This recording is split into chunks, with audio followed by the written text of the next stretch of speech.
huomioidaan sekin. Se oli heikoin pistemäärä. Toni naureskelee tässä vieressä, mutta nyt ei naurata yhtään, kun Janne Ahonen on siellä valmiina hyppäämään jo lähes viimeistä kertaa. Tarkalleen ottaen toiseksi viimeistä kilpailuhyppyä tällä kaudella.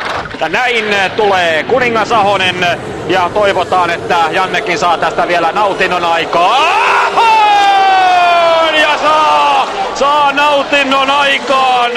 Nyt kyllä on sellainen tilanne, että Sampa-ryhmä paikalla ja äkkiä Janne Ahonen 233,5 metriä.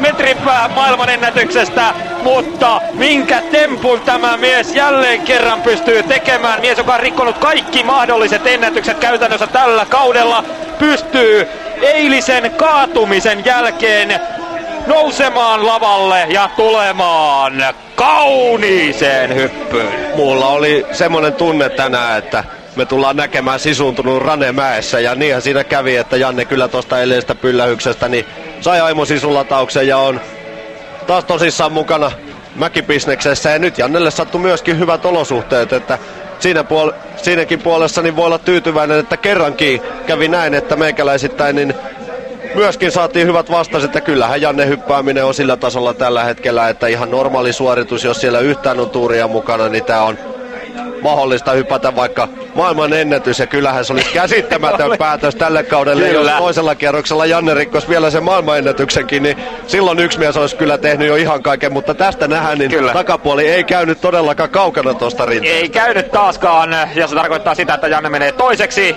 ja Tomi Nikunen ottaa hänkin pienet loikat. Alastuloa emme kommentoi, koska sitä emme näe. Janne Ahonen 233,5 metriä menee toiseksi 3,4 pisteen päähän Ruar Ykkösöistä. Ja Jannelle onnittelut siitä.